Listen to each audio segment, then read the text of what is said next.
You see this? This is what we're talking about today. Hey guys, welcome to the channel. My name is Andy, and today we're going to be talking about the color checker passport. Now, if you guys don't know about this is something I use every single time I go on a shoot.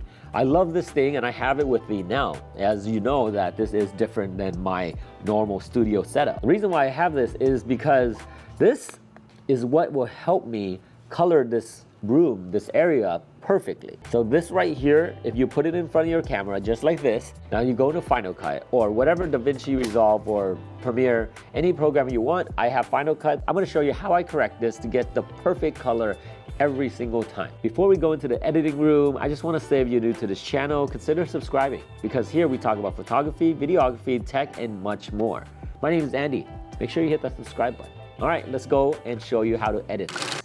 All right, you guys, so this is my timeline, and right here we're going to be showing the color checker. This color checker right here, right there. So all you have to do is just show the color checker like this, right? Just have it on the picture. I know it's a little bit, you know, actually I need to reset this. Oh man. Okay, so let's just delete this real quick. Okay, and then we're gonna add in a new file. So it should be right about here. We'll use this clip, okay? And then all you have to do, this is C-Log 3. So now, you know, you see how it's like really unsaturated. All right, so what I'm gonna do is stop at the clip where I'm showing the color checker, okay? Once you show the color checker, open up this file right here for the effect. Make sure you go to all video and audio and select mask. Okay, we're gonna drop that mask right up on top. All right, so that's gonna be that right there. And then you'll have this color pencil on this side right here. Okay, and what you wanna do is click and select. But right here, I'm just gonna select these corners. You see these white corners on the color checker? I'm gonna hit those. And I know it's pretty hard to see right now, so you're gonna have to scale all the way up. Okay, now put this in the center of the frame. As you guys can see, this is kind of big, so we're gonna lower out the scale a little bit. And now I'm gonna adjust. So I'm gonna put this at the white there, at the white here. The reason why I'm doing this is because I don't want the other colors around the pictures to affect this at all. So now I'm gonna go to Windows and I'm gonna do my workspace to color grading. Now as you guys can see, this is the color grading workspace. Oops, I need to take that out of the... Every time you move your mouse over, it changes it. So just make sure you leave it at that part where you see the color checker. Right here, we're gonna go to vector scope and 133%. And then here, I just leave it at waveform, Luma, and I'll leave it like that, okay? Here's a little tip. On the vector scope, it is really tiny and you barely can see where all those things are. So we're gonna go to show color inspector here, right here on the right, hit that, where global, raise it all the way up. And if you look to the left, you can see that this right here is now being shown. Okay, so now you guys can see where the colors mismatch.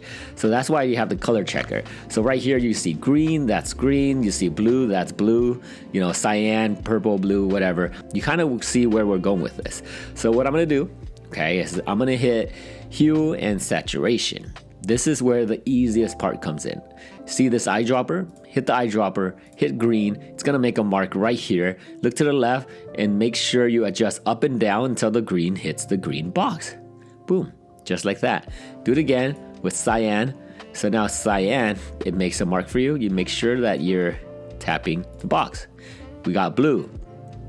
Okay, blue. Now it's real blue, see? And then pink or magenta, put it right in magenta, and then red. And red is a little bit off. Okay, so there, put it right up on the box. And then last but not least, yellow. We got yellow, almost there, boom. All right, now you see these other colors right next to the red, green, yellow, magenta, blue, you know. It is the skin tones, okay? So these are the skin tones right here. And if on the left, you kind of see that they're all over the place. The skin tones are the orange. So you see that the point's already on the orange. Move the orange a little bit closer to the skin tone line. And if you guys don't see this line right here, make sure you turn it on.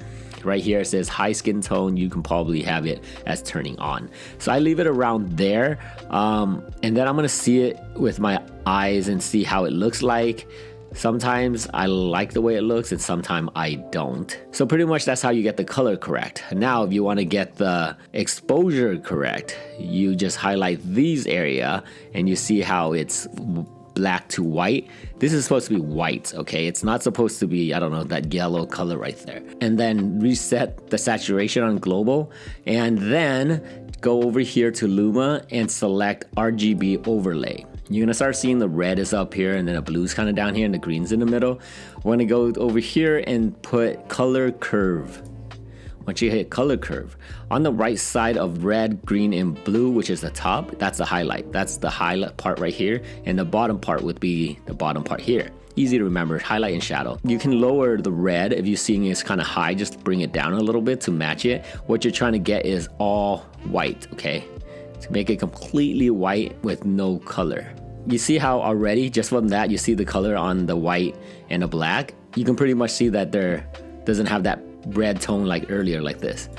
See that pinkish tone right there? See, this is a lot better and I barely adjusted anything, just pulling stuff down a little bit and that's it. So not a lot of adjustment needs to be done. Just make sure it's close as possible. That's it. Usually I would spend about that amount of time. So let's check out our result. First, I'm gonna delete the draw mask, okay? And then I'm gonna reset the crop, and then you guys can see pretty much the difference. Look at that. You see how it's like a little bit yellow, the color, the blue doesn't even look blue in there. So now you do this and it looks pretty good, but we're not done. Here, I would go to the color wheel, okay? And I will bring this back to Luma. Now you guys can see the black and white's close to each other, okay? The black being the bottom down here, the white being around the 75. I'm gonna lower the shadow. Just right about here, just close to 0, but not directly at 0, because if you hit 0, that's pure black. Usually you don't like to have things that are super black. So the white, I'm gonna bring it up. Okay, close to white, but I don't wanna like blown out the white by hitting the 100 mark. And as you guys can already see, it looks good. I'm gonna bring the mid-tone down a little bit because I like my skin to look a little bit more dramatic. Because right here it looks kind of white, right? Here's a little bit more dramatic. Okay? And then now we put in a little bit of saturation. I usually hit a little bit of the mid-tone, just a little bit up. Same thing with the highlight, just a little bit, and then the shadow just a little bit. I like how I was showing you how to use this color checker, and now I'm showing you guys how I color grade. Well, I guess that's a little bonus, but we're not gonna go in super detail on how I color grade everything. But this is pretty much how you use this color checker. I hope that helped you guys out in your future work. It's super easy to get the color right. If you guys are interested in picking one up, I have the link in the description below. That's my affiliate link. Use it if you guys like. It does do a little kickback for me, but it's up to you guys what you guys want to do. So if this video did help you out, consider subscribing and make sure you hit that like button too. Anyways, my name is Andy and I'll catch you guys in the next video. Peace.